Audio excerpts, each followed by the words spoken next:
probably going to be announced probably in May or June. Well, we're in May. No. I'm sorry. They may not have. They weren't going to announce the decision probably till October, till the next session began. But whatever the time frame, they're caught flat-footed again, which tells me they're just not paying attention to what's going on. Now, to your, I think closer to your question, in terms of the midterms, I think that this could prove to be a windfall for the administration. They may have stumbled into a positive issue with the release of the draft opinion, because it's now rallying a lot of their base, particularly their progressive base, which many of whom may not have been so enthusiastic about the midterms because the administration up to this point hasn't really offered anybody anything to be excited about. So they may very well have been blessed or have stumbled into an issue that will galvanize a part of their base.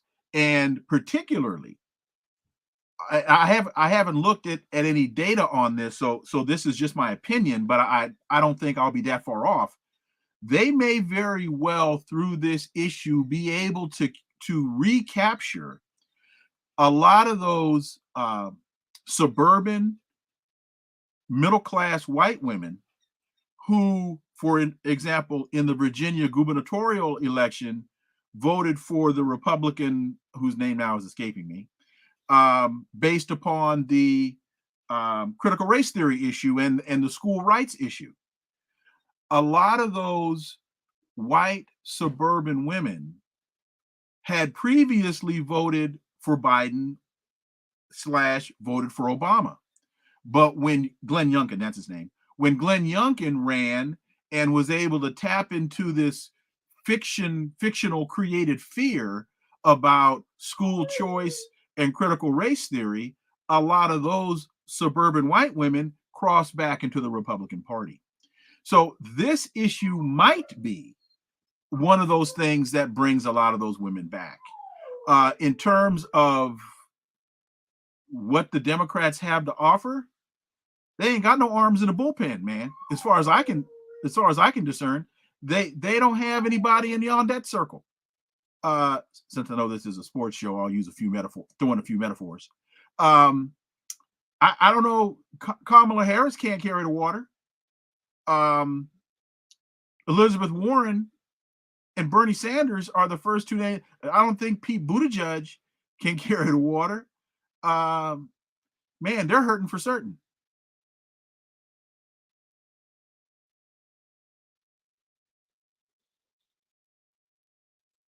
LA?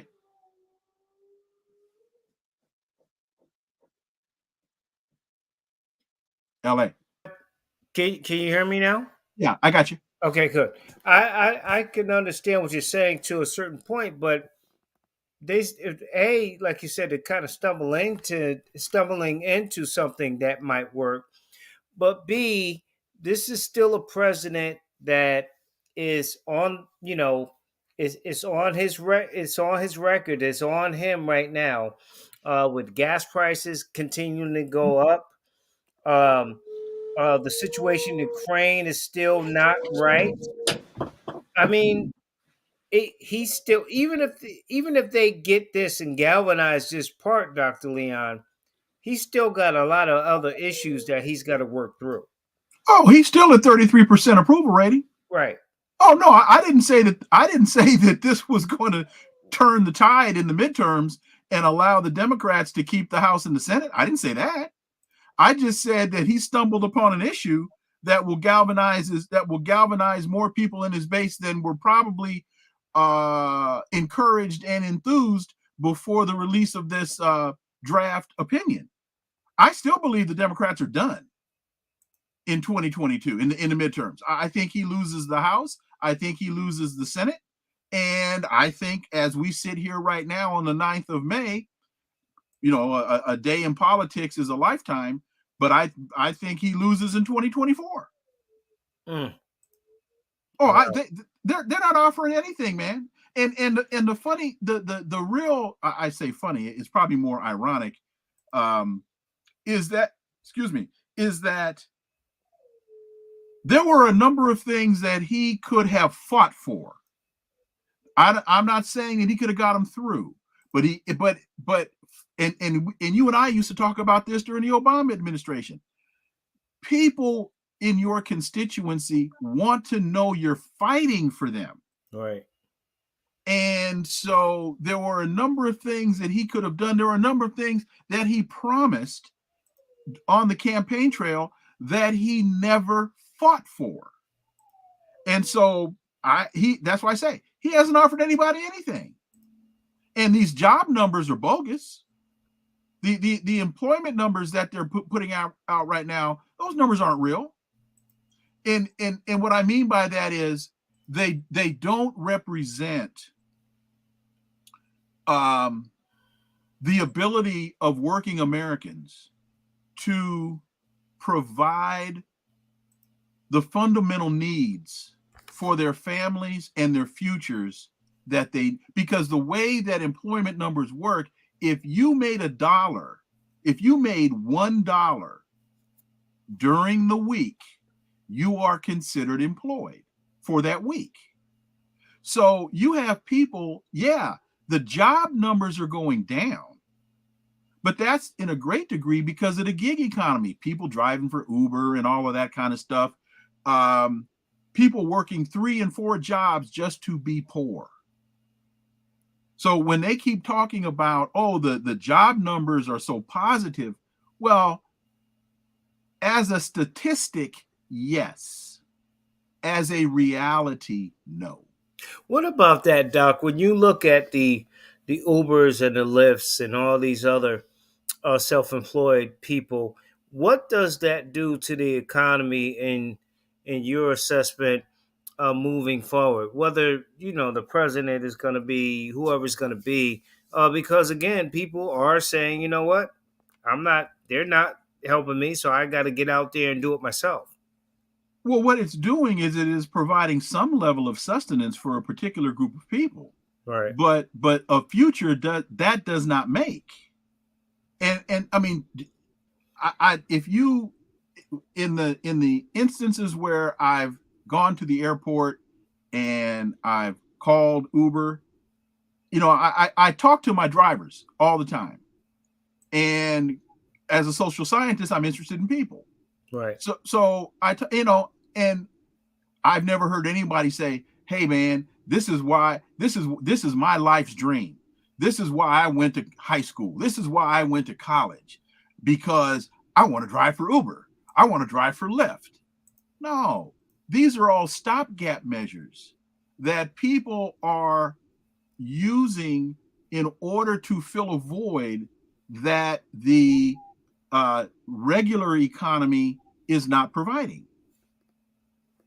So, the future is bleak. The future is, and one of the, okay, so for as much as they want to rant and rave and highlight these unemployment numbers, one thing they're not talking about are evictions. How many people are being evicted from their apartments in this country? How many people are being foreclosed upon in their homes in this country? Those are two numbers that they aren't talking about. And those numbers are high. Those numbers, I don't have them off the top of my head, but those numbers are, and you can look it up.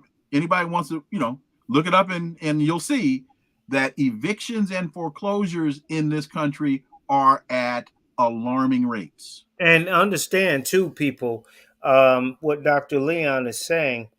Um, COVID, business owners would make you believe that they lost money due to COVID. They made a ton of money. Well, some They made did. a ton of money. Some You did. know.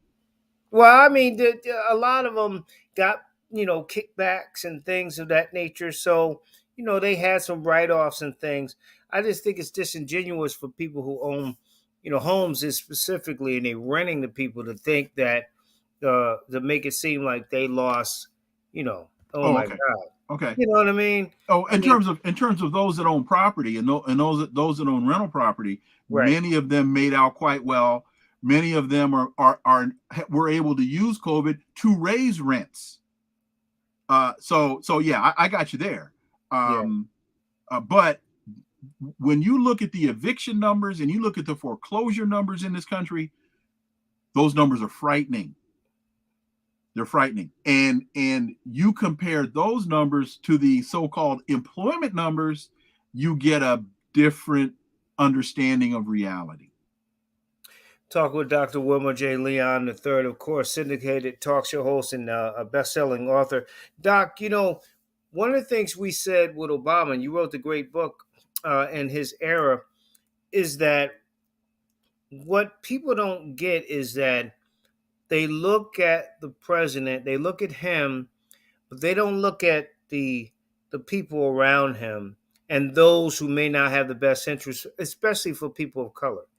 And the Biden administration has the same thing going on. Mm-hmm, mm-hmm, You know what I mean? The mm-hmm, same people, he may say one thing, but he's got these extremists, well, maybe not extremists, but these folks, you could give a better term of it, that don't have the best interest or have policies that don't have best interest for people of color mm-hmm. specifically. Talk about that, because I think, again, with us, some of us that look like us, we get caught up in that D, and we don't see what's behind the D, especially with this administration.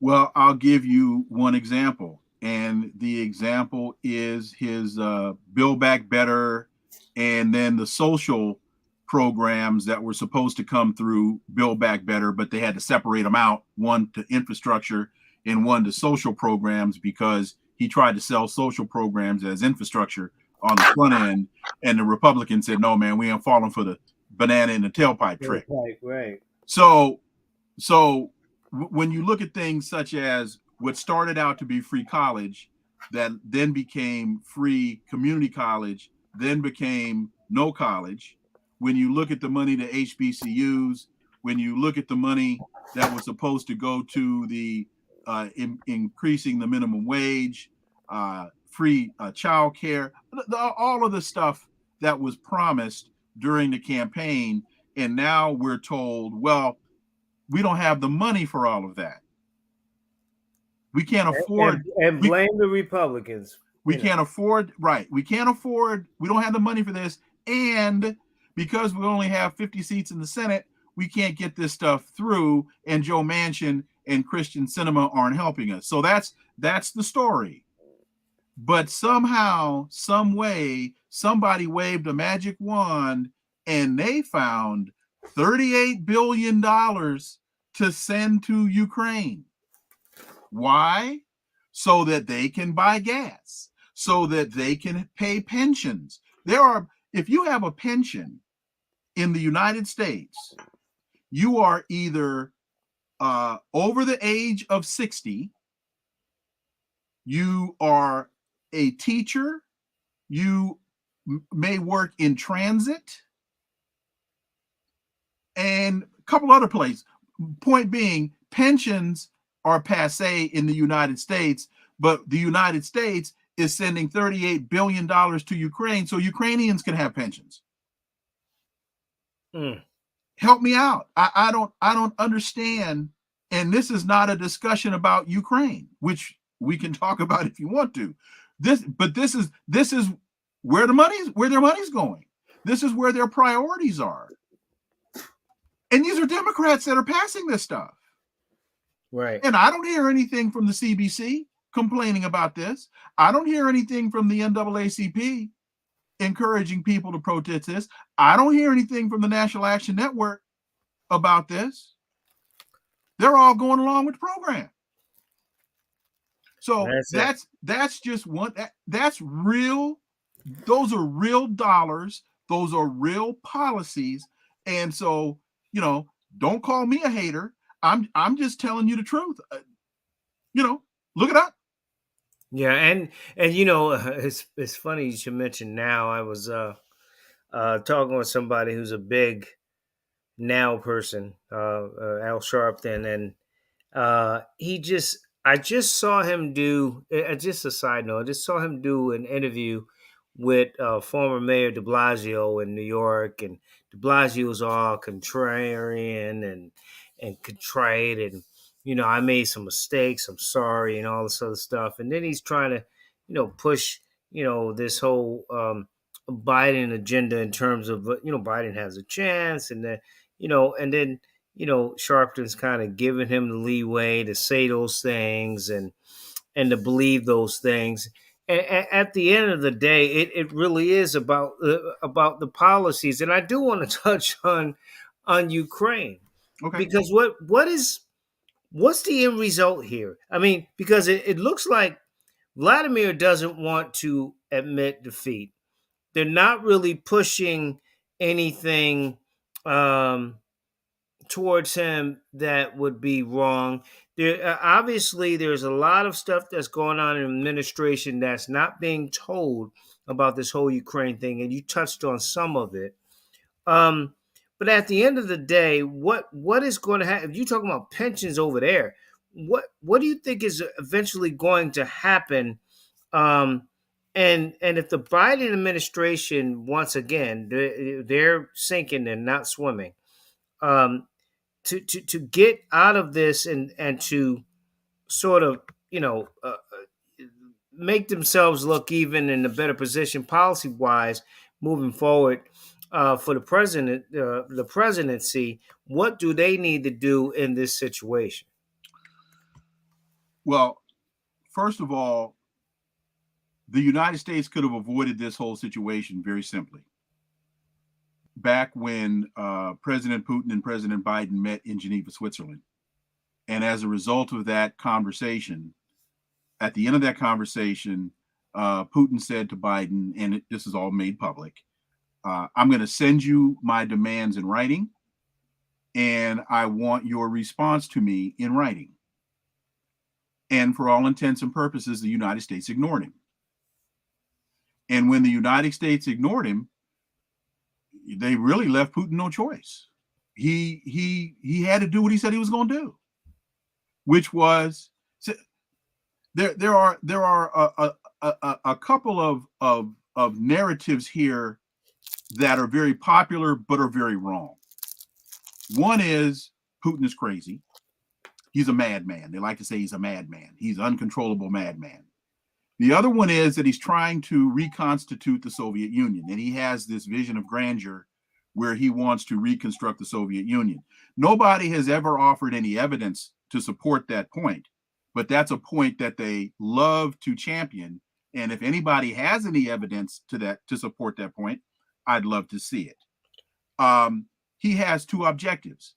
One is to what he calls denazify the Ukraine. There are Nazis in the Ukraine, the Azov battalion, the right sector.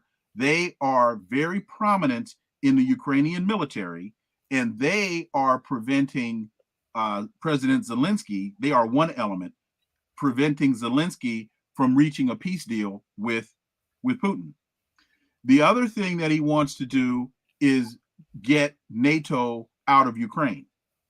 Now, I know Ukraine is not a part of NATO, but NATO has been using Ukraine as a proxy state to encircle, be like the final piece in the puzzle, to encircle Russia with NATO countries. And Putin's not going to stand for it.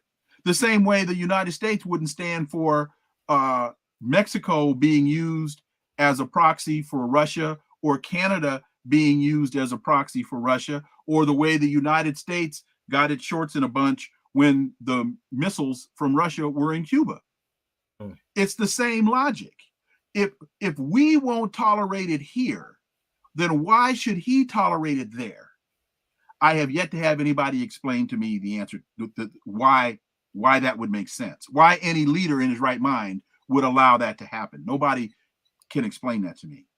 So when the United States ignored his demands, And all the United States had to do was write him a letter and say, okay, look, we're going to get the NATO troops and the NATO armament out of Ukraine, and we're going to work with Zelensky to get these Nazis out of here.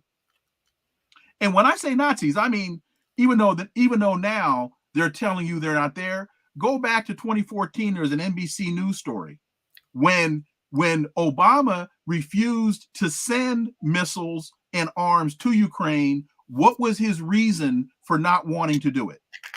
He did not want to provide military weapons to Nazis. That's what he said in 2014. And that's documented. NBC News documented that. Again, folks, I'm not making this up. I'm not a lover of Vladimir Putin. I'm a lover of the truth. And I'm just telling you all the truth. So we could have avoided this very simply, but Lockheed Martin doesn't want this to end.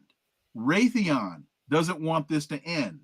Boeing doesn't want this to end because they are sending military. This is a military weapon boondoggle for them.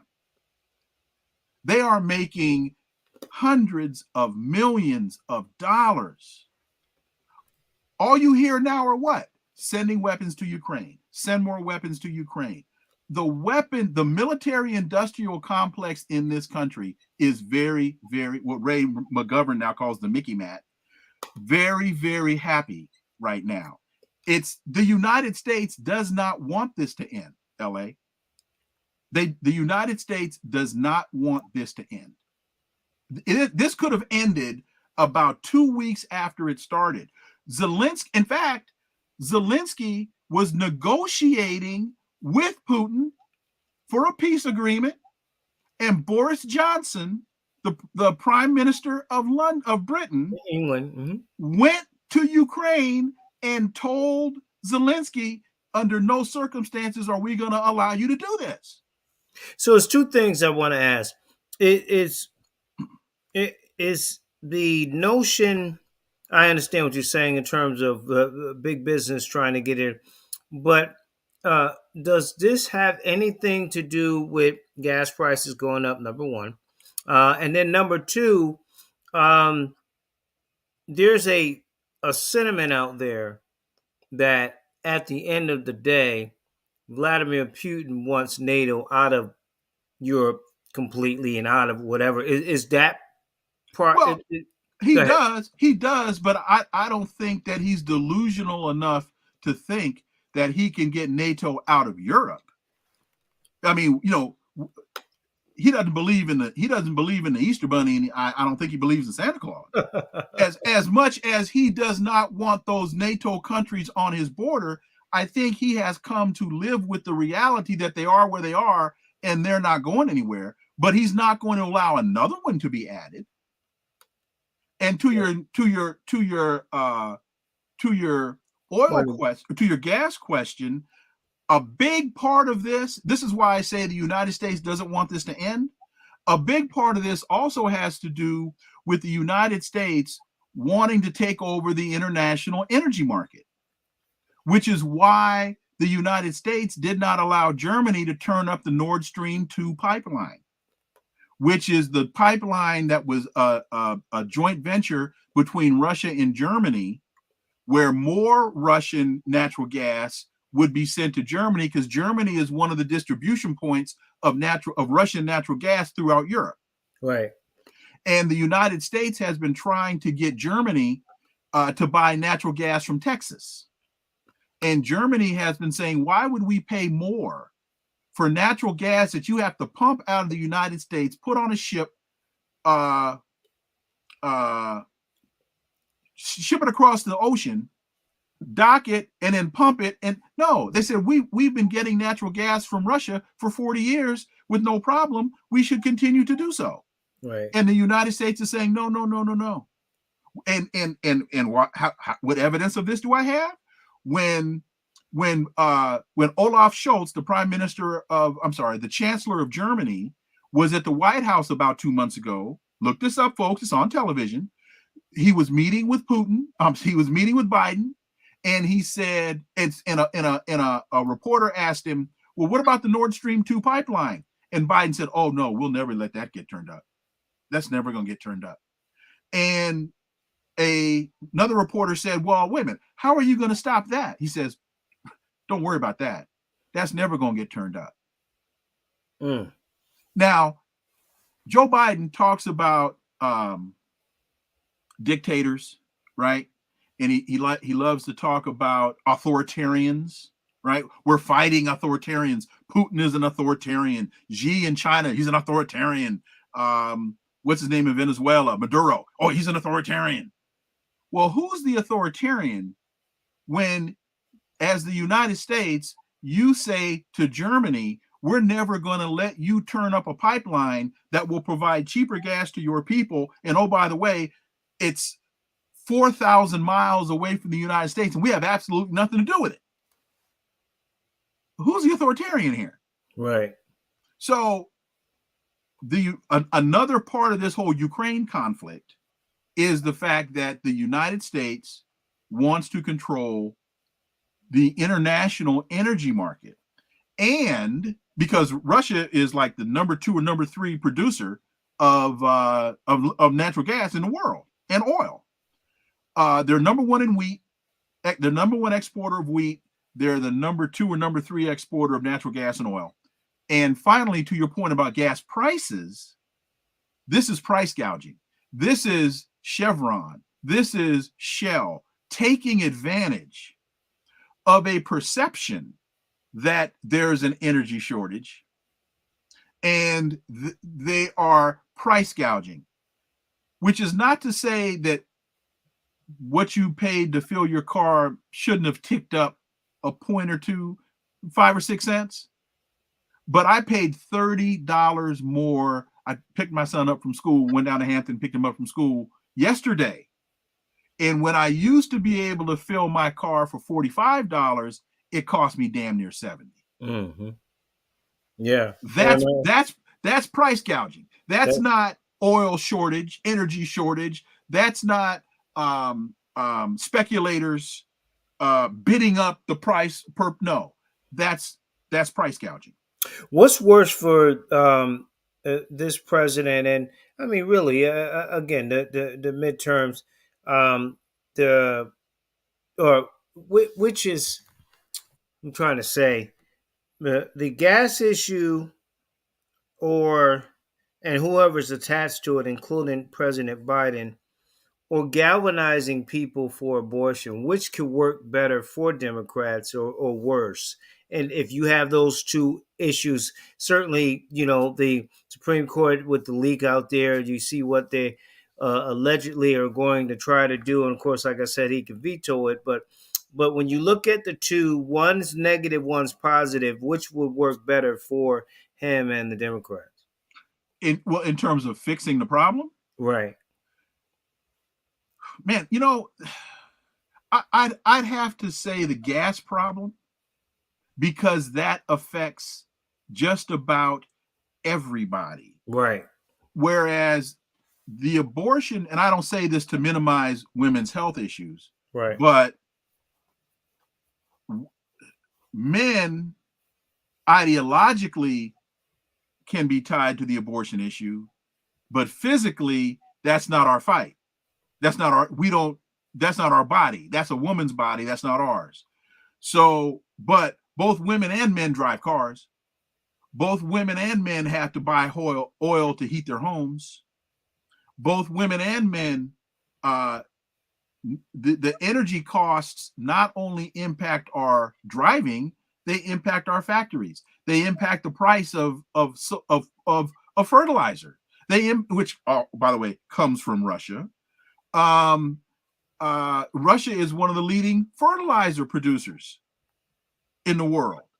So your food prices are going to continue to rise, because if you are sanctioning Russia, and I know I'm going off point here, but I just want to make this point. You're fine. If you're sanctioning Russia and you can't buy, or foreign countries can't buy Russian fertilizer, that means they're not going to have the yields in their fields in the months and years to come, which means your tomatoes from Mexico and your bananas from El Salvador, and there will be fewer of them to buy, and supply and demand is good. But anyway, getting back to your point, I think that's a hard question to answer, because I haven't looked at that data to answer it. Well, But can they win back soccer moms and the rural area moms that have a problem with, hey, the Supreme Court's not going to tell me how to run my body, and if it's a state thing, I'm really going to fight it. Can they win those yes, women, but them white women? well, a lot of them. That's what I said at the top.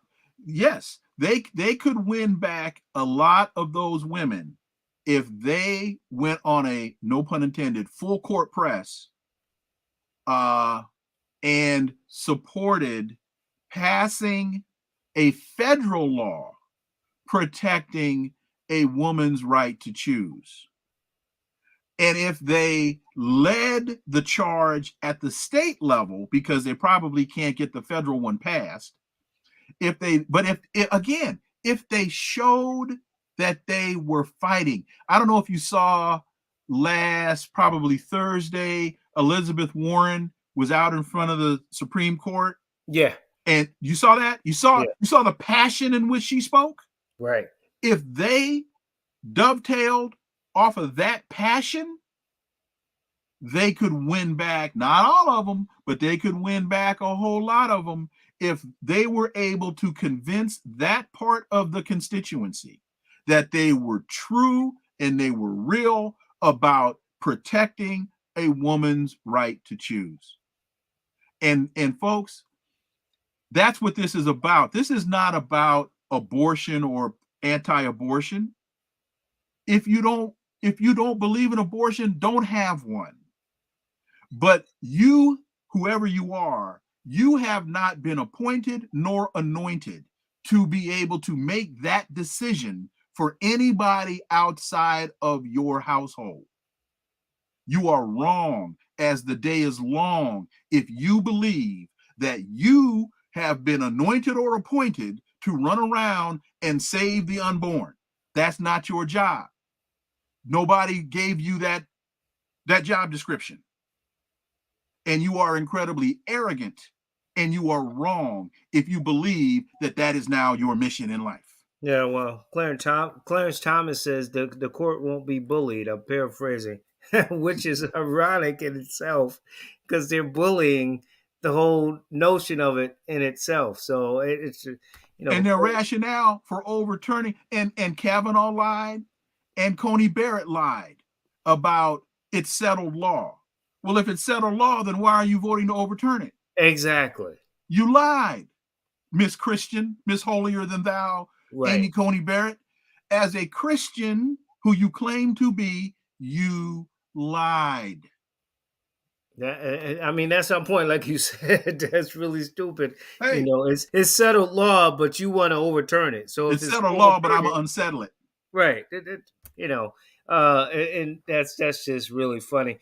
Doc, before you go, if you know your, I don't know if you know who's on your shoulder this week, but also tell the folks where they can get your book as well and what it's about. Well, you can get the book. The book is where is the book?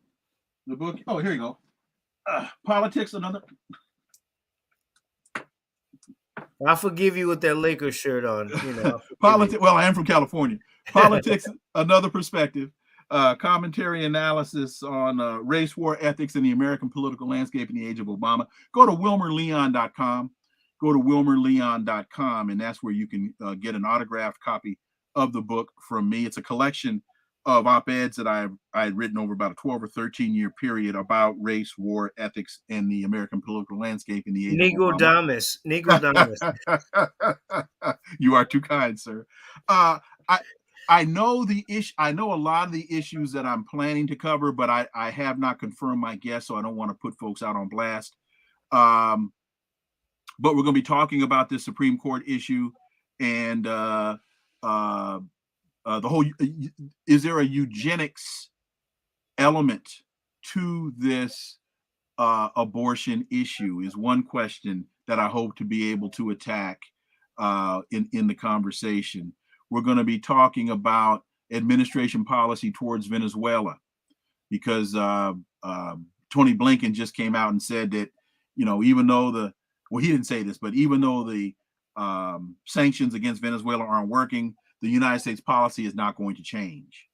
We're going to talk about the Alex Saab case, a Colombian born Venezuelan diplomat that the United States kidnapped in the Cape Verde Islands and is now languishing in a Florida prison because he was trying to get medicine and oil for Venezuela. He was negotiating with Iran to get oil and medicine, circumventing the U.S. sanctions on Venezuela. So those are some of the things that I'm going to be covering this coming Saturday on Sirius XM 126 from 11 to 2 Eastern. But I'm going to hold back on my guest list because I haven't got everybody confirmed yet. Well, sanctions, that seems to be the word. It's so funny, just to your point, Biden with these so-called sanctions, Obama had the same thing, and, it really don't work. Never has. Never has. Just and they don't believe it. What the sanctions do is they create a heightened sense of nationalism in the country. For example, just really quickly, 2 things that Biden said were going to happen. He was gonna put sanctions on Russia. That was going to lower the value of the ruble. That was going to crash the Russian economy, and that there would then be unrest in Russia, and Putin would be thrown out. Well, the ruble now is worth more than it was before all of this started. And last I checked, Vladimir Putin's approval rating was 86%. Right. Meanwhile, the president's is what, 30% or whatever? 33 on a good day. If the winds are blowing in the northeast and it's above 70 degrees. Wow. Appreciate you, man. All the knowledge. I really appreciate it. You got it. Love you, man. I'll talk with you soon. Take care. Thanks, Doc. You got it. Dr. Wilmer J. Leon. Always good to have him on the Batchelor News radio show. Stay tuned. Mr. Loverman, Shabba. Mr. Loverman, Shabba. Mr. Loverman, Shabba. Mr. Loverman, Shabba. Your lover, know he's up tonight. No, your lover gonna make you feel alright. Yeah, your lover, know he's up tonight. No, your lover, nicely up tonight. I don't know a girl. If I love it, looking for you, walk up on the right man. Oh, love it, only for you, walk up on the right man. Oh, if I love it, looking for you, walk up on the right man. Oh, love it, only for you, walk up on the right man. I'm a man that is coming from England to satisfy her soul and also she wants a man. Boom! If someone runs, she fucked up fast. I will make you explode just like a bomb. Every hour, every minute, man. Every second, them coming in for lover, man. Them coming in for lover. I'm not gonna take it easy. You won't get away tonight. The vibe that's flowing through me makes me feel alright. You can say you're full of attraction. Now it's a chance to show me emotion. I've waited so long. You better come on strong, Mr. Loverman. You know it, Mr. Loverman. Mr. Loverman. I can't wait. Wait it for what? You have it and I am every come. So me with it. I go and lay down and make you feel me with it. Because feeling that is my favorite habit. And when me lay down, you know me not run from it. Them call me Miss Lover, man. They call me Miss Lover. Miss Lover, man. They call me Miss Lover. They call me Miss Lover, man. They call me Miss Lover. A woman take a trip, she coming from England. To satisfy her soul, you know, so she wants a man. Boom! It's a man ranking, you buck up fun. I'm going to make you explode, just like a bomb. Every hour, every minute, man. Every second, them call me Miss Lover, man. Them call me Miss Lover.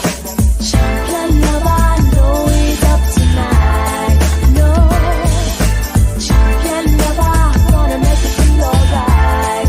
Whoa, champion lover, know he's up tonight. Mr. Loverman, would you never know your mountains? If I love it, looking for you, walk up on the right man. Oh, love it, only for you, walk up on the right man. Oh, if I love it,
Hustling, that is my favorite habit.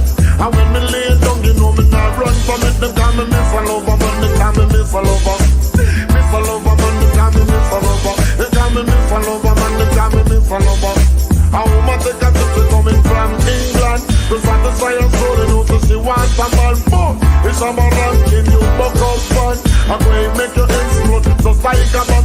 Every hour, every minute, and every second, they call me miss a lover, man, they call me miss a lover. Champion lover, know he's up tonight. No, champion lover, wanna make you feel alright. Whoa, champion lover, know he's up tonight. Mr. Loverman, would you never know you're nothing? But it's a loving you want and a loving you want again. You never experience this a love yet. Find this a love and make you walk up a sweat. And in this a love, you're not gonna live and fight. As I love you from you to come straight to you. If you me miss a lover, man, they call me miss a lover. Miss a lover, man, they call me miss a lover. I'm going to tell you when they call me miss a lover, man. It's when me love the girls I'm depending on. Caroline said they like to one another, man, they call me miss a lover, man, they call me miss a lover. Mr. Loverman, give me with it. Mr. Loverman, give me with it. Mr. Loverman, Shabba. Mr. Loverman, Shabba. Mr. Loverman, Shabba. Mr. Loverman, Shabba. Mr. Loverman, Shabba, Shabba, Shabba.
Cream, located in the Wake Forest Ballroom, 203 Capcom Avenue, Suite 114 in Wake Forest, is not a venue that is a party or ordinary club, but a great experience with jazz, food, drinks, dancing, and other forms of entertainment.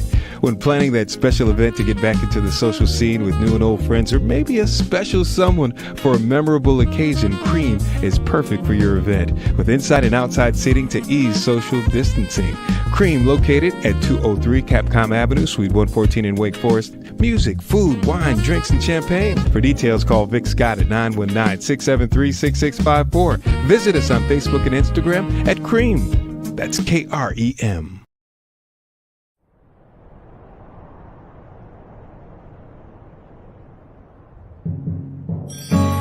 Girl, I've been looking for a hero, the kind of loving you can lean on, can trust. And baby, anywhere we go, I can tell how the people, how they look at us. Baby, your love is so amazing, it drives me crazy. Baby, I'm stuck on you, and your love is all I needed to be fearless. Baby, I'm stuck on you. Yeah, I'm stuck on you. Making love till the morning. Can't you hear the raindrops falling? And your tenderness. And even when my world is spinning, I've got a brand new beginning. When I feel you kiss. And baby, your love is so amazing, drives me crazy. Baby, I'm stuck on you. Your love is all I needed to be fearless. Baby, I'm stuck on you, girl. I'm stuck on you. We were made to love. Oh, baby, you came along and rescued me, stuck on you. And Lord, I pray we keep holding on.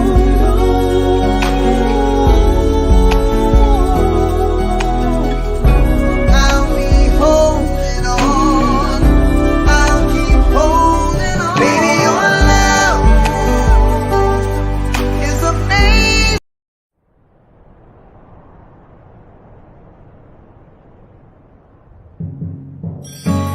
Girl, I've been looking for a hero, the kind of loving you can lean on,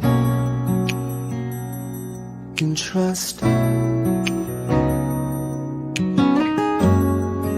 baby, anywhere we go, I can tell how the people, how they look at us. Baby, your love is so amazing, it drives me crazy. Baby, I'm stuck on you, and your love is all I needed to be fearless. Baby, I'm stuck on you. Yeah, I'm stuck on you. We be making love till the morning. Can't you hear the raindrops falling? And your tenderness. And even when my world is spinning, I've got a brand new beginning. When I feel you kiss. And baby, your love is so amazing, drives me crazy. Baby, I'm stuck Your love is all I needed to be fearless. Baby, I'm stuck on you, girl. I'm stuck on you. We were made to love. Oh, baby, you came along and rescued me, stuck on you. And Lord, I pray we keep holding on.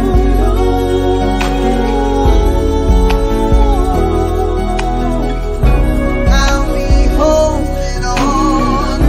I'll keep holding on. Baby, your love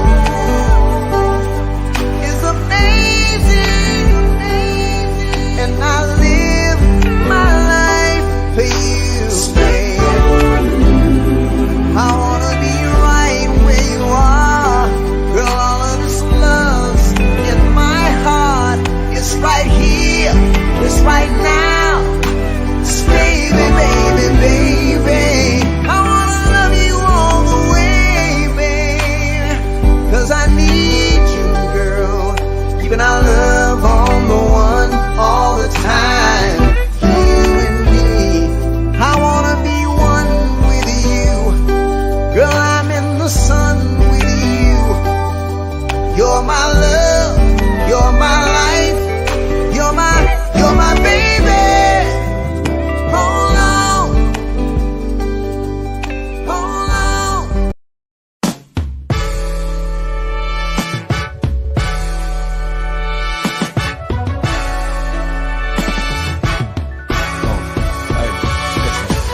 Pardon me, darling, if I alarmed you. I don't mean to bother you, I just wanna get you to pause and slow your walk so maybe we can talk and I can try to charm you. I'm just trying to find out who you are. I don't mean to come off like a telemarketer. I ain't no hood, no crook, no robber. I just want a part of your heart I could borrow sometimes. And maybe I can call you up, and maybe I can take you out. So let's exchange digits and later arrange visits, either your place or mine, yeah. This a different type of commitment. I'm talking about a true friendship. Someone I can depend on and be down no matter what. Let me know if you with it, 'cause girl, it'll be fly. If you want my B-U-D-D-Y, don't be shy, give it a try. I could be yours and you can be mine, girl. I can't lie, it'll be fly. If you want my B-U-D-D-Y, don't be shy, give it a try. I could be yours and you can be mine. Sorry if I come off disrespectful or my convo is a little bit too sexual, but damn, it's incredible. Be more flexible, 'cause the context of this text is special. But wait, let me explain it. A buddy is an equal beneficial arrangement. A buddy is a buddy that don't be complaining when his or her buddy ain't the buddy that came with sometimes. And maybe I can call you up, and maybe I can take you out. So let's exchange digits and later arrange visits, either your place or mine, yeah. It's a different type of commitment. I'm talking about a true friendship. Someone I can depend on, if you're down no matter what. Let me know if you're with it, 'cause girl, it'll be fly. If you are my B-U-D-D-Y, don't be shy, no, give it a try. Yeah, I could be yours and you can be mine, girl, I can't lie. It'll be fly. Yeah, if you are my B-U-D-D-Y, if you are my B-U-D-D-Y, give it a try. I could be yours, yeah, you can be mine. Oh, baby, what I'm really trying to say is the definition of a real buddy is that one, yeah. Oh, through the city with me. Together there's no limit to what we can do. And once we in it, girl, it's all about me. Yeah. So baby, what you say, don't pass this by in the side. Because girl, oh, if you are my B-U-D-D, if you are my B-U-D-D, give it a try. Yeah, I could be yours. Hey, I could be yours and you could be. No, it'll be fly. If you are my B-U-D-D, if you are my B-U-D-D.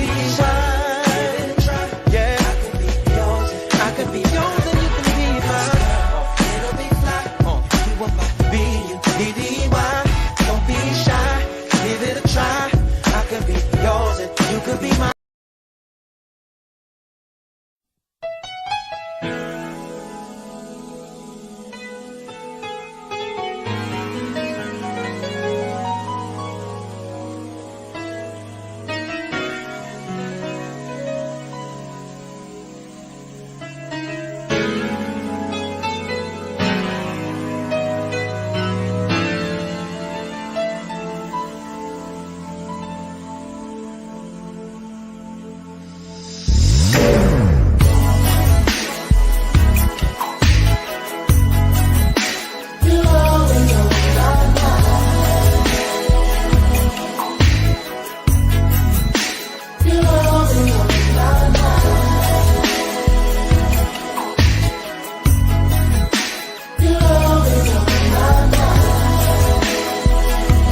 Welcome back to the show. We thank you for joining us as always. This Batchelor News radio show on WCOM in Chapel Hill, also on Facebook, and LA Batchelor Pad Nation on Facebook, Pad Nation 2 on Twitter, LA Batchelor on YouTube, Big Mind Entertainment on Fire Stick if you have that, and IBM TV on Roku. I want to bring in my good buddy, a longtime friend, and he's the editor in chief of Black Athlete Sports Network, Tony T. Mac McLean. What's up, T? How's it going? Good. Before I get to some baseball stuff, we'll be quick tonight. It, you know, I'm looking at these series in the NBA, and there's some entanglements and some bumps and bruises and people doing some stuff. You look back at your old Knick teams and how physical they were, and under Riley and everybody, and even going back to Willis Reed day. I mean, always physical. Always had a physical part of it, and that's always been a part of the NBA. Now you got guys who bump their elbow or their knee, they're getting upset, they're tweeting stuff, then untweeting it. Which, by the way, if you tweet something, it's out in the atmosphere. You can take it down if you want, but it's still there. What do you make of this? I don't want to call these guys soft, but this notion you bump a guy and get a bruise, everything's a flagrant two, everything's this, everything's that. So it seems like and you know I'm a player's guy, but it just seems like these guys, it's all about Twitter and this gamesmanship, if you will. And they're not really playing the game the way guys would just go through whatever they had to go through to get to the finals, to get to the championship, to win a championship. Yeah, I'm not gonna call them soft. Me neither. I think there are some old school guys. I think there are some guys also that sort of take it a little too far. I'll just call them out. Draymond Green. I think at times he's a pseudo tough guy. I think he talks.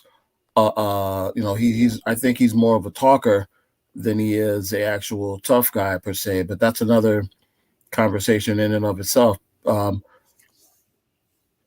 It's a different era. I'll just leave it at that because, back in the day, especially in the Eastern Conference, pretty much in the playoffs, there was sort of an unwritten no layup rule, and you win at your own risk. And this was before the Knicks. This was before the Bad Boys. This was even before that Lakers Celtics series where you had Mikhail clothesline Rambis. Rambis. It's always sort of been there, but it's basically it's similar to baseball and the quote unquote pitching inside thing. The players always policed themselves. And when it would get out of hand, they would sort of police themselves. Now you've got sort of, the league, not so much the league, but now you've got some players that, they're more, it's more about finesse than it is about being, hard nosed, because that's what the playoffs are all about. You're not going to get that little 15, 20-foot jumper that you got in December and January. You're not going to get that in May and June. You're going to get somebody in your face. And that's what the playoffs has always been about. You're not, the fourth game of a 5-game Western Coast trip isn't supposed to be the same thing as the playoffs.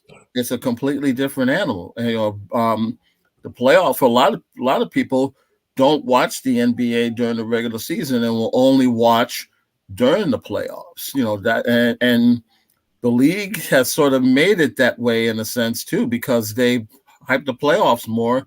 They're going to push certain regular season games, on Christmas Day and the All-Star game and All-Star weekend. But for the most part, they're playing an 82 game preseason to settle in for the best 16 teams, the alleged best 16 teams in the league. It's I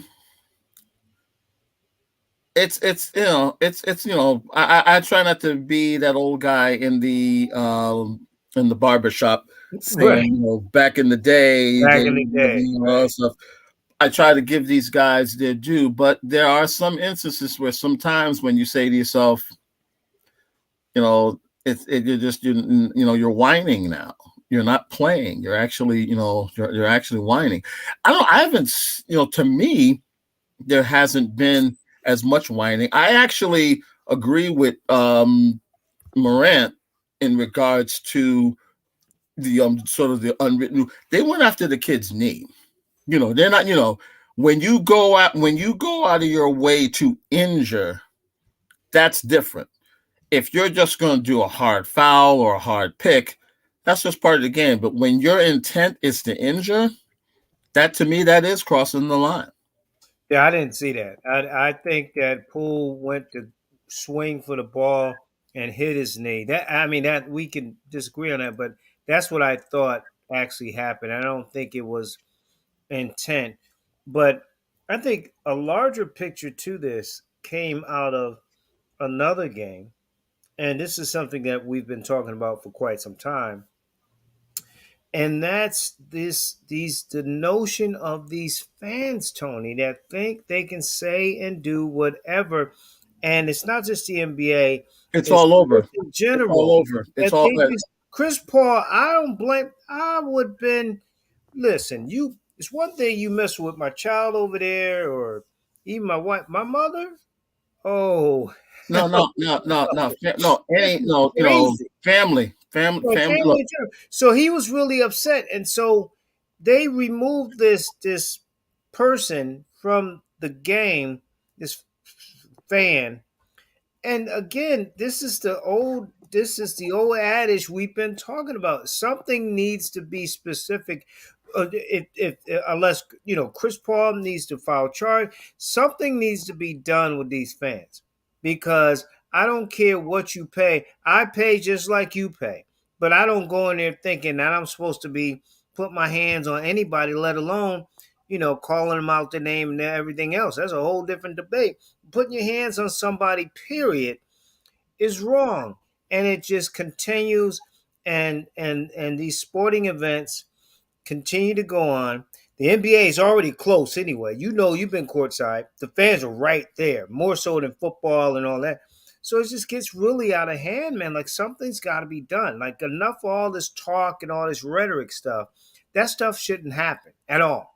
well, everyone sort of used the Malice in the Palace as a sort of a Rosetta Stone moment in the NBA, but to me, I think it's gotten worse in regards to the fans, because I think that and when you and I usually don't try to go in this area, but given the political climate that we're in now, and you have a lot of these folks who want to use their liquid courage mixed in with a little white privilege, There you go. and they feel like that there's still that subservient mentality where I own you. I don't if have you ever seen the movie The Fan with Robert De Niro and Wesley Snipes? Now, yes, there were some instances where they sort of played it up a little bit, but see, they're for the grace of God, and as controversial or whatever as he was back in the day, Howard Cosell used to talk about this a lot back in the late 70s, early 80s, when he was still prominent. And to me, it's worse now because of the money involved. You throw in the gambling aspect now as well, and the fantasy sports aspect as well.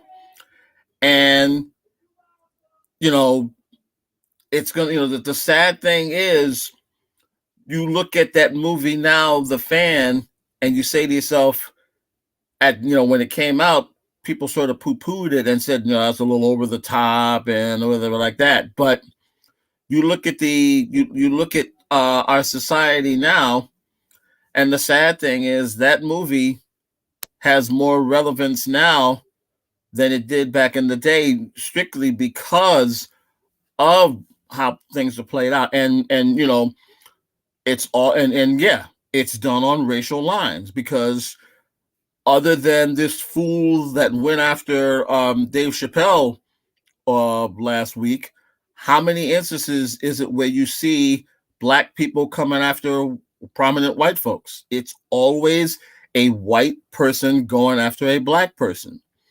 And even with the Malice in the Palace, it was a white person throwing a beer at Artest. And even if you watch the documentary, there's no remorse. There was absolutely no remorse at all. He actually looks at himself as a hero in what he did. And remember, in that movie, he said, I just want you to acknowledge, I helped you. Love the game. I want you to, he wants to shape Wesley Snipes' character into loving the game the way he wants him to love it. And I helped you in this. And in the midst of that, kidnapping his son, killing one of his buddies, I think, or maybe two of his buddies, I forgot. And so why would people even think that's extreme if these fans are putting their hands? And Tony, to that point of that character, this guy knew who Chris Paul family was. He knew. So they doing the research, they know who they are, they looking online and the pictures. So you're right. Don't That's tell me that it's basically stalking by the numbers. It's basically stalking by the numbers. Don't tell me how far it goes if a fan knows who to go to, the hotels, they know where to go. I've seen episodes like that on Law and Order where they go to the I think it was the player was a Philadelphia or whatever it was, and the fan went to his hotel, stalked him, was calling him, harassing him, and the whole thing. That's the whole fan movie right there, and that's what's and then you throw in social media, and then everybody's camera has a phone. It's like, I'm within my how many times have you heard, I'm within my rights of whatever. There's a line in The Simpsons where, and again, it's all said in tongue in cheek, but there is some this ticket gives me the right to make a complete ass of myself without any repercussions. And see, therein lies the thing. They basically want to use their fandom or their whatever is that, hey, I have a right, I pay your salary. Really don't. Well, put this way, even if you play into that, then so you're going to go after an athlete as opposed to, say, a government official. But see, again, that's the cowardly part, and that's the racist part, because they look, even in this day and age, they still look at black athletes as as they look at non-white Anglo-Saxon American athletes as subservience. There's a reason why A-Rod is still is one of the most hated guys, even though he hasn't picked up a glove and a bat in almost 4 or 5 years. You still have that venom for Barry Bonds, and it spills over into the media, because you have these guys who get on their bully pulpits and come at, you saw the other day with Mad Dog Russo saying, basically pulling the Laura Ingraham line, shut up and dribble, so to speak. Now, like I said, I have some issues with Draymond myself, but a lot of a lot of the venom that these guys get is strictly on racial lines, and anybody that wants to not fall into that, you're being naive. There was a line. There's an old Dave Parker line from back in the day when he was the highest paid ball player in pretty much all the professional sports. And he said, 9 out of 10 people dislike me because of the money I make. And of those 9, 7 of them will dislike me because I'm black and make that money. And to be quite honest, that line hasn't aged yet. Yeah, you're right, T. You're absolutely right. I saw something on one of the channels of the Pittsburgh channel, and they were showing the Giants losing with Bonds. Now, this is a Pittsburgh channel. Of course, he started with Pittsburgh, finished with San Fran, and they're showing, the Giants losing in that regard. I just thought that was fascinating in itself, a Pittsburgh station doing that. But I shouldn't be surprised at that at all. I'm talking with Tony T. Mac McClain here on the Batchelor News Radio Show. T, another day goes by. I'm going to keep saying this. You mentioned politics and policies and politicians. Another day goes by that Brittany Griner's still in Russia. And again, I'll keep calling them out. Talk about racism and sexism and all of those different things. Where's the community? Where's Rosie O'Donnell? Where's all these other people? Where's all these people? We can go and play politics in Ukraine and everything else. God bless those people, and you want them to be safe. But she's just hanging in the wind. And it was a guy, and I cannot find my notes, who was white, who spent 3 years over there in prison, but he got out. Matter of fact, it was diplomacy that got him out. Sure. Well, she needs diplomacy to get her out. Well, apparently there is going to be some sort of a hearing, I believe, on the 19th, and we'll know a lot more there. Now, the U.S. has basically come out and said that she is a political prisoner, which is like thank you, Captain Obvious, in regards to that. But again, they're just showing their priorities. Not now. I'm sure that if and when she does get released, all of a sudden they're gonna try to play it up in a certain way, sort of. And we've seen this historically, whether it be a Jesse Owens, who also got snubbed by FDR as opposed to getting snubbed by Hitler. But of course, that story that gets lost in the sauce along the way. But no, this is unfortunately, this is par for the course in regards to how the government or the government at times will deal with stuff. I mean, it's funny because I remember when there was a possibility of Assata Shakur getting released a few years back when they softened the relationship with Cuba, and the first thing out of Obama's mouth is, "Oh no, we're not dealing with that." So it just let me know exactly, where he stood in regards to a lot of things. But again, that's another.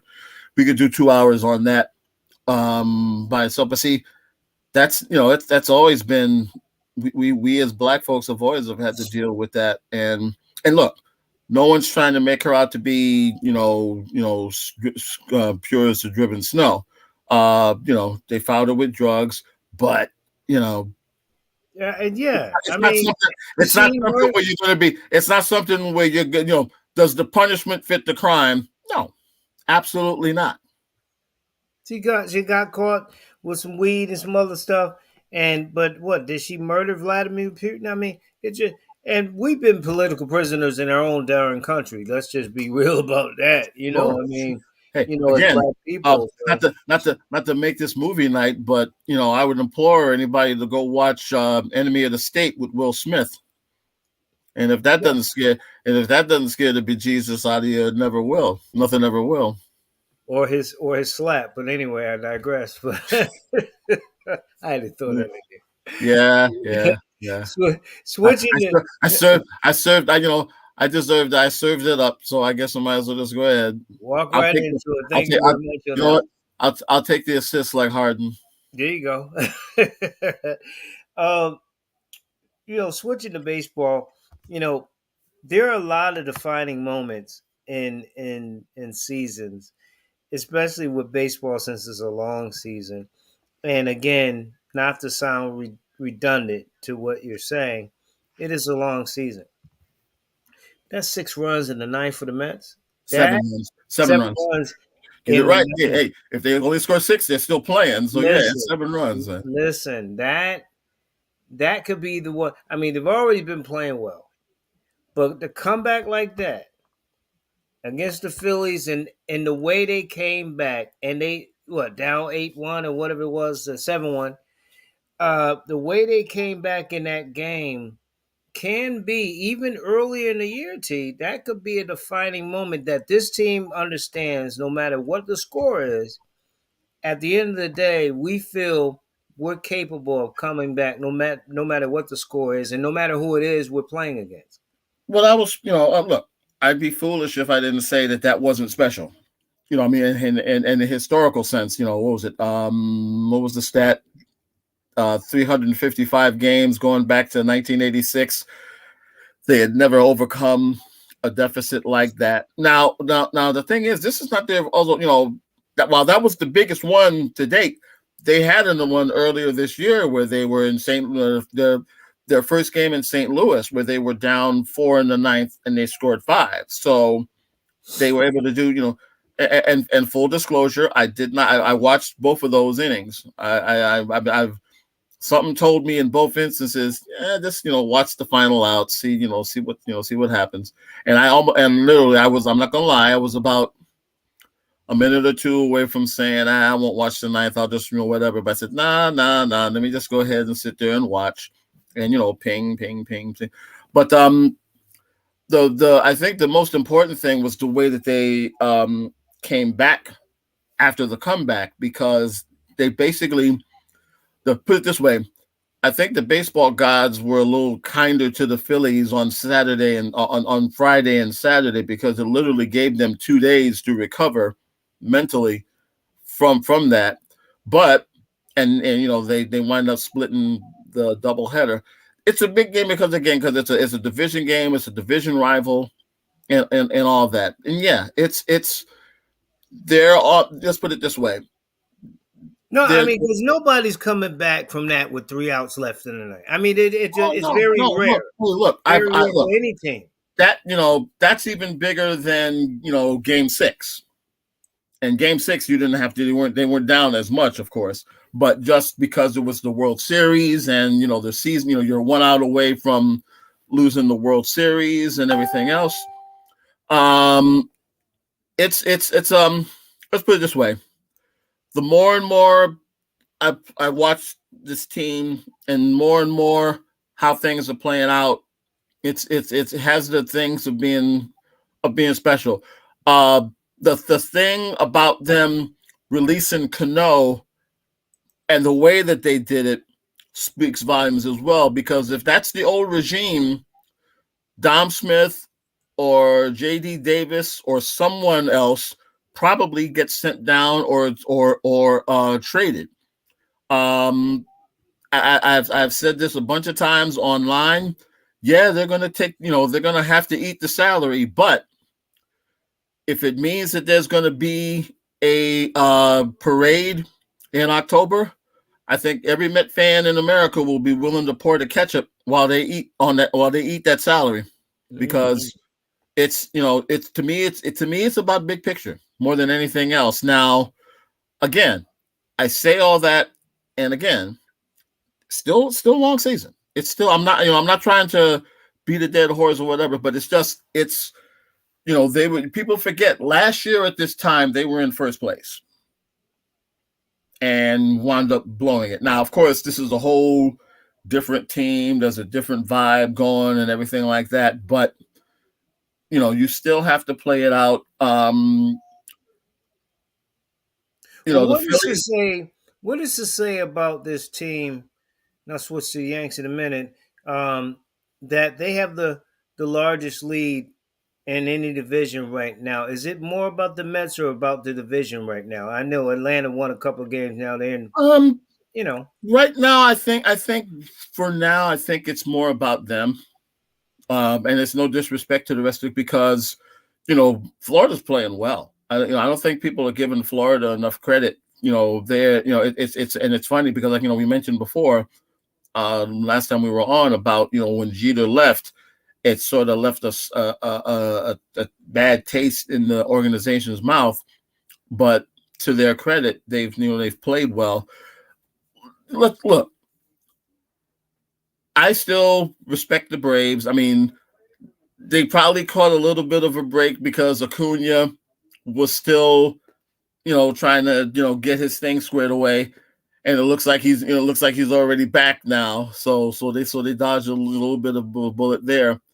And look, the Phillies. The Phillies are going to be able to slug, but the thing with the Mets and the Phillies, pitching and defense, and especially with the Phillies with the defense, and that that bullpen is awful. It's awful, awful, awful, awful. I think it looks like the Marlins have a lot better pitching than I thought, and Atlanta is they're athletically gifted. They'll be there, but the other two, I really think. I think it's really going to come down to what happened last year. It's going to be Mets, Atlanta, Marlins trying to grind and stay in there. The other two, I just don't think. Washington don't have the talent. Philly, like you said, doesn't have the pitcher. Well, Washington, Washington is they're basically in rebuild mode, even though they won't come right out and say it. I hope for his sake, and I hope for their sake, that they do sign Juan Soto. Now, if they don't, he look good in blue and orange, but I'm not gonna. But that's probably asking a bit too much. But that being said, Washington's basically got to define what they want to do. Are they going to do Are they going to do a full reboot, or are they going to try to build around Soto? I would build around Soto. I don't let him walk. I'd say, what do you want? Well, we talked about him last year, I believe, in terms of what they were going to do. Well, the contract is up this year. This is his contract year, so he's auditioning for the other 31 flavors in baseball in case Washington doesn't want him. Which I would put it this way: you got if they're going to let him walk, God bless him, because he's going to take the fans with him. Because I don't think they're going to. I don't think when you do a rebuild, you put it this way: have somebody. Well, see, you can sadly, and I don't mean to take a pot shot at Oakland. You can get away with that in Oakland because, unfortunately, you're used to it in a sense. But in DC, I think you have to, if you want this team to be prosperous, you've got to have someone there. And you've got to be able to. And the thing is, they apparently do have some weapons in the minor league system. But see, it sort of speaks to this whole thing that's been going on like for the last 5-10 years in baseball with tanking. It goes back to with the Astros, where unfortunately Bo Porter was basically left as a sacrificial lamb for 3 years, and he had to lose almost 300 games. And then when the team gets good, they fire him, bring in basically someone who's willing to, who's basically said they're ready to win now, so they'll put in who they want, and then they wind up winning the championship. The night that Houston won that first championship, I remember I was on a station before, and I was just saying, somebody needs to give Bo Porter his due for this, because Bo Porter deserves to be heralded just as much. because he sat through the hard times. He sat through the hard times. And see, we've seen this with the Cubs. We've seen this with we're seeing it with Baltimore now. We're seeing it with the Reds. We're seeing it with the A's. Now, Major League Baseball is trying to stop this anti-tanking thing, but there's not much they can really do, I guess, to a certain extent. Well, just look at this. Really, it's the smaller markets you just mentioned: Oakland, Cincy, Washington to a lesser degree. Well, see, that's the other thing. And I know I may be showing my naiveness here, or maybe my oldness. I don't know. But back in the day, I'll use the 70s as a perfect example. Cincinnati, Pittsburgh, St. Louis, Kansas City. Who are other teams that won pennants? Anaheim, or wherever they're calling themselves now, even now. Do we consider Atlanta a small market? I think. See, that's the thing. That's the thing. That I understand. I know what the argument is. The small markets as opposed to the big markets, and it's always usually the same usual suspects. Mets, Yankees, Dodgers, Cubs. The big cities. But see, isn't it? Atlanta. To me, Atlanta is a hotbed. I think. I think when Kansas City is playing well, people are going to come out. And see, do we consider? What do you consider Milwaukee? What do you consider the? Now remember, you've got two teams in Florida. Probably one team too many, but you've got two teams in Florida. Are they considered that now? Do you consider them both small market? Or do I think it goes back to baseball has, say what you want about the soapbox and all that stuff and what they on their high horse. They have the tradition. So Milwaukee's going to be maybe small, but they're considered a baseball town. Exactly. Right. Exactly. And see, same thing with Kansas City. Right. Same thing to me. Now Florida is probably a little bit different because they haven't really had major league. But see, that's the thing, because look, you have to remember, even the 72 Dolphins didn't draw very well when they were in their heyday. The Dolphins have always, they've drawn, but they've never been that number one attraction. And remember, this was long before the Marlins, long before the Heat, long before the two hockey teams as well. They did not draw. Even in the Marino years, they didn't draw. They did not draw. They had, you'd have a base, but it was never. Let's put it this way: you lived in Florida. It was never hard to get Dolphin tickets, was it? Listen, when the Steelers came to town, those stadiums were disguised as black and gold. Yeah, but hey, I will put. You may disagree, but I will put Atlanta in the Marlins category, meaning when they're hot, everybody's there. If they're not, not well, so Atlanta, Atlanta is a weird. Because remember, it is. And remember when the Braves had to turn around in 91 when they went from last to first and basically became the Braves as we know it in the early 90s to early 2000s. Remember, they had a hard time drawing home playoff games. The Hawks, even under Dominique, did not draw. There were times when the Omni was half full for like a first or second round playoff series. And Charlotte's the same way, really. Now see, the Hornets early on, you have to remember, to be fair, the Hornets were a big draw the early years. With the morning years. even before the Morning, Johnson, Muggsy era, because it, now a lot of it was They were new. other fans, yeah, and see, because the whole scuttlebutt was, why you gonna put an NBA team in ACC country? Right. But they thrived. But see, And football, too. well, that's a, well, see, look,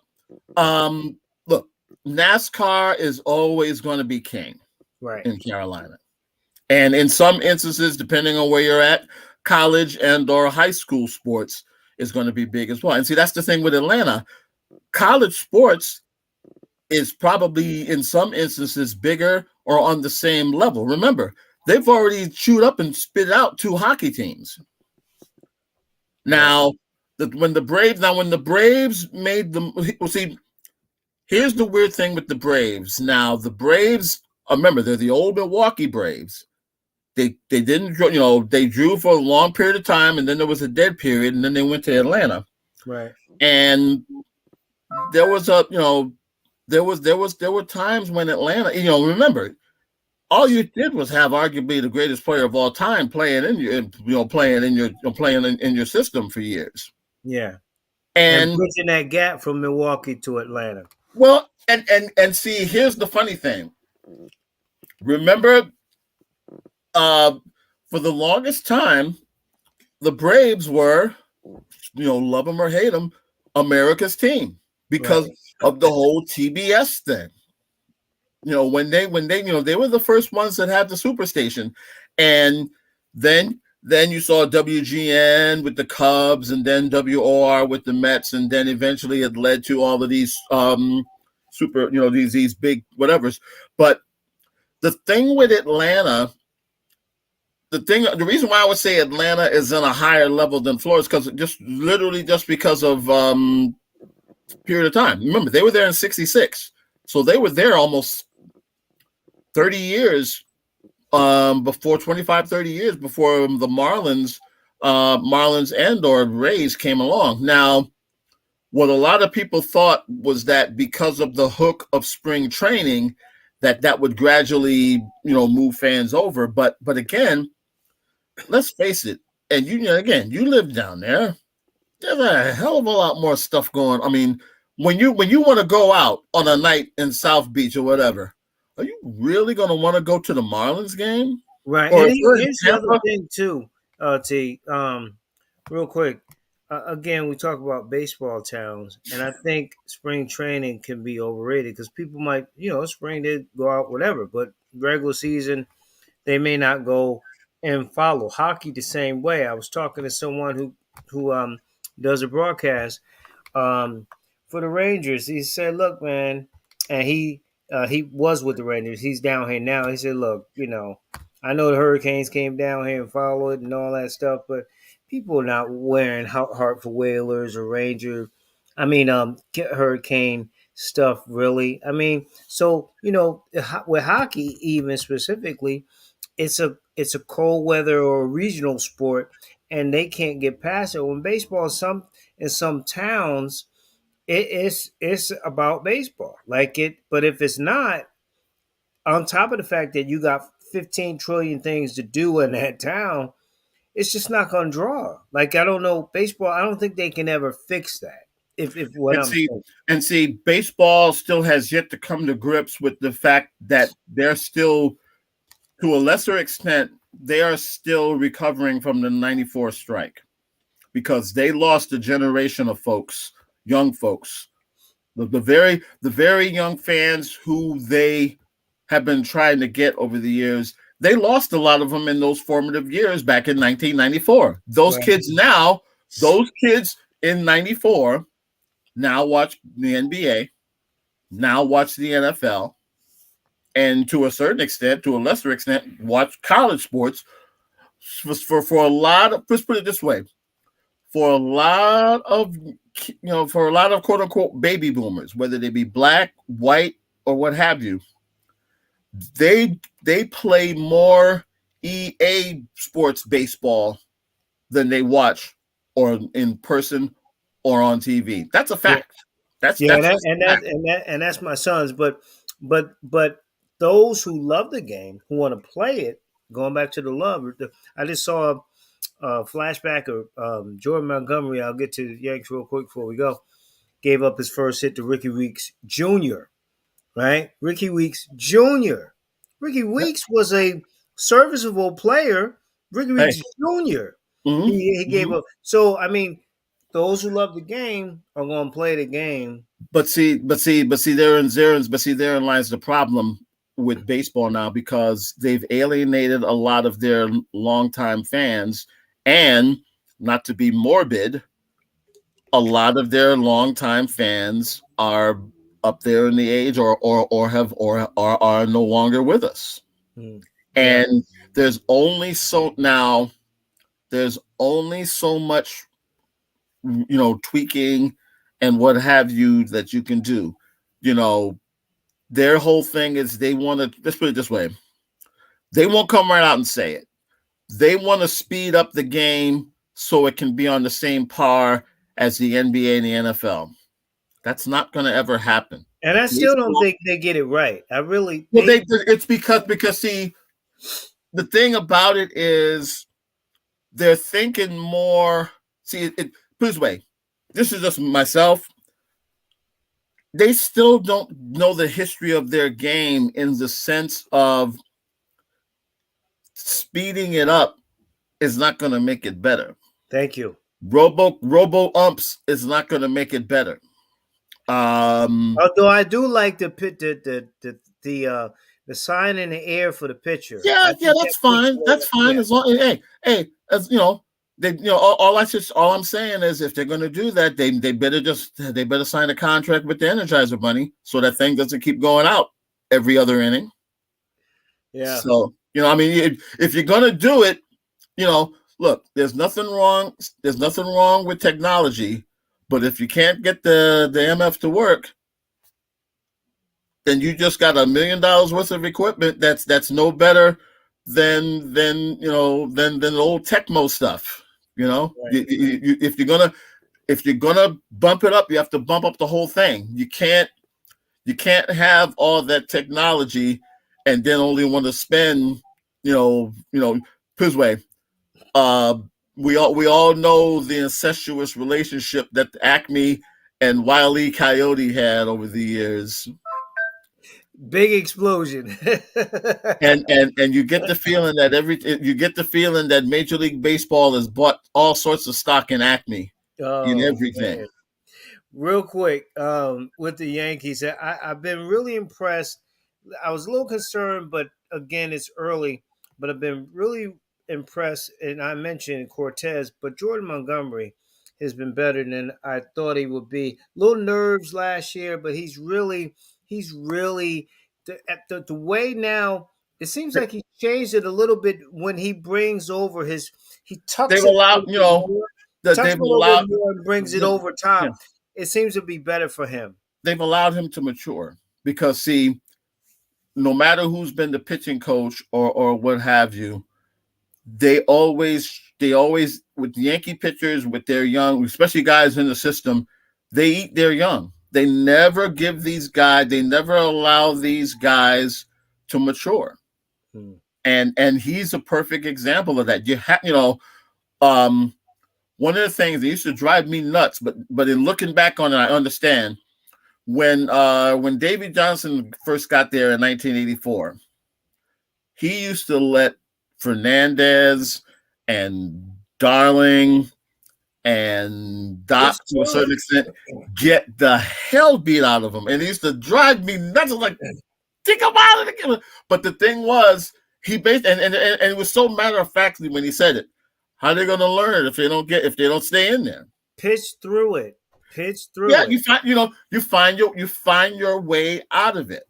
You find you pitch you pitched your way into the mess. I think it's different with basketball. We were talking. They were talking about how Minnesota was playing Memphis, and Memphis went on a 20 run, a 30 run, and this and that. And the players are young, and they looking at the coach like, okay, we can't stop these guys. You need to help us. With pitchers, you teach them that they already got their pitchers pitching. the only thing you need to do is let them take their lumps. I think it's different in pitching than it is in other sports, where you got to allow them to mature to be able to get out of. It's two guys on, runners in scoring position, no outs in the ninth. You got to be able to let them do it. And I think not only Aaron Boone, who I'm still not a big fan of his. Well, Aaron Boone basically manages with one hand behind his back. Yeah, he still has the captain hook to me a little bit, but he's well, learning a lot of that is Cashman, because the reason why Aaron Boone still has his job is that he's willing to do the whole analytics and all that. Plain and simple. That's basically the reason why Joe Girardi is in Philly, because that's the thing that's my biggest pet peeve with Major League Baseball. The whole when I go out of my way. It's analytics, because you can't spell analytics without spelling anal. Michael Kay, of all people, who I don't even like to listen to, I mute him when I'm watching the game, actually made sense what he said. Listen, he had asked Aaron Boone, why are you not playing Aaron Judge on this day? Now it's Mother's Day. I mean, it was Jackie Robinson Day, and of course he's a mixed culture and everything. Sure. But he took him out because it was his day off. Because he played 9 games in a row. He played 9 games, a whole 9 games in a row. So I'm like, okay, he only played 9 games at the beginning of the season, and you're gonna give him a day off because on Jackie Robinson Day of all days, you don't play him, and that's the kind of stupidity stuff that pisses me off with that kind of analytics. Because the numbers say it. Bump the numbers. Let these guys play, man. Let them pitch. That goes back to the whole pitching thing, because look. Now I'm going to do my old man in the barbershop thing. Back in the day, guys were allowed to, work their craft in the minor leagues, and then when they were ready, they were sent up to the major leagues. But see, now the whole thing they want it both ways. They want the kids. They only want to give them like a little bit of time in the minors, and then do more on the job training, getting lit the hell up by the Juan Sotos and the Mike Trouts of the world. And see, I always use a perfect example is Sandy Koufax.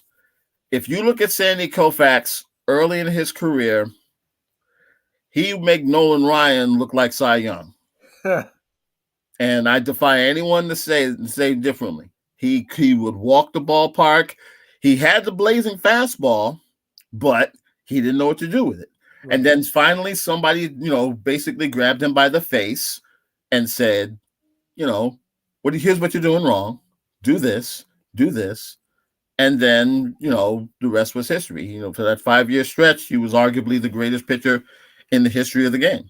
But what winds up happening so much now is I'll use Strasburg as a perfect example. Strasburg, number 1 overall pick. Great pitcher in college, was great in the limited time in the minors, and then they brought him up. Now remember, this was when Washington was, they were in that transition from, they were still getting all the Montreal stuff out. They had just signed Harper, and now they were making Strasburg, whatever. He was going to be the pitching face of the franchise. And he comes out, he strikes out 15 Pirates in his first start. I mean, no disrespect. I probably could have gotten the 12 of them myself, but that's another story. And then but the thing is, they forced him, and then he would get injured. And then his second year, if you remember, when they made that first playoff run, remember they shut him down before the playoffs started, and they just said, we want to make sure that he's going to be the, whatever. And it's funny because, see, the only year that he pitched basically a full season was the year that they won the World Series, and he was the MVP of the World Series. because they let him pitch. Mm. They didn't get caught up in, oh, he's got 100 pitches, got to warm somebody up. Oh, he's eating left-handed. That means his right hand is bad. Something's wrong. Get him out of there. Get him. See, the overreaction of analytics is an especially. I don't know if it's worse on the pitching side than it is on the hitting side. I go back and forth, but I think it's worse on the pitching side because they're so quick to push these guys. And no, not to belabor the point, but DeGrom was not supposed to be the guy. There was a kid by the name of Jesus Montero. They brought them both up. Ironically, it was against your idiots, your Bronx idiots. Oh, that's back-to-back games. Well, here's the thing was they brought them both up consecutive nights. Montero was the guy that, like, he was like the number one prospect, all of this, and all supposed to be all that. And DeGrom, it was supposed to be, well, he's done okay, but we're just gonna bring him up and just see what he's got. DeGrom clearly, just by looking at where have they been hiding this guy? Now Montero, since I think he's still in the majors. I know he's been in and out of the major leagues since then. He was never, he never wound up being, the guy. DeGrom, I seem to remember DeGrom's done pretty well for himself since those few starts. I could be wrong. I'm not sure. But again, there's just, you have to, there's that fine line between the hype and allowing these guys to progress. Yeah. And I think you're right. It's probably more on the hitting side because we've always had on the pitching side, you're right, because we've always had situational hitting, in games. Oh, this guy is good against left-handers. We'll bring him in to pinch hit and stuff. So maybe more so, but the pitching, you're right. I think the analytics is more so on the pitching side. There's two things that I just cannot stand. Everybody peeing on themselves when a guy gets to 100 pitches, and the opener. The opener is a waste of damn time. Right. If you're not good enough to start, don't start. Can't. I mean, I'm like Yosemite Sam and New England broiled coconut. I can't stand the opener. Well, I'll say this: if I'm a pitcher or my son or somebody else at this point, and I want to get to the majors, I want to be in the bullpen. I don't want to be a starter because that's the crazy thing is now. Everything's on the back end. That's what and see that's becoming. It's funny because back in the day, if you were a middle reliever, you didn't even tell your mama what you did for a living because you were so ashamed because you weren't a starter. Yeah. And it took a while before even relievers started to whatever. But now, now you have these specialists. Right. And it's like, okay, that's fine. But see, back in the day, and Riley Fingers used to say, the reason why I became a reliever was because I couldn't go no more than 4 or 5 innings. So I had to become a reliever. Right. And Dennis Eckersley, when they told Dennis Eckersley that he was going to you have to become a reliever, he said he almost killed himself. And but look what wound up happening. Think about it. Think of 2 of the greatest Cy Young Award winners who went on to become Hall of Famers because they had 2 careers in a sense. John Smoltz and Dennis Eckersley basically had 4 careers between the 2 of them. There were the years where they were the dominant starter on their team, and then there was the years where they were the dominant relievers on their team. Yeah, and now, in that instance, that's where I'm like, okay, fine, that's good. That's good analytics, so to speak. But when you're constant, and look, the whole lefty righty thing, we can go back and forth with that and what have you. But when, I have to admit, the one thing that has surprised me about Showalter this year, because see, I thought of him as a guy that would kill his bullpen, but he's, he's hit all the right buttons for now. And and the thing about it is he's gotten guys in, he hasn't overworked guys. And one of the things that I like, now I don't know if he implemented it or if Serger did this himself, but there's a thing where with Bassett and with Tyler McGill, that basically after they're taken out of a game, the three of them and like a fourth guy will sort of have like a skull, like for using the football term, skull session right afterwards. What'd you do to get this guy out? What was working for you today? What was happening? The thing about Serger is sort of like another pitching coach in a sense, where he's going to make these guys be accountable in their games. And you can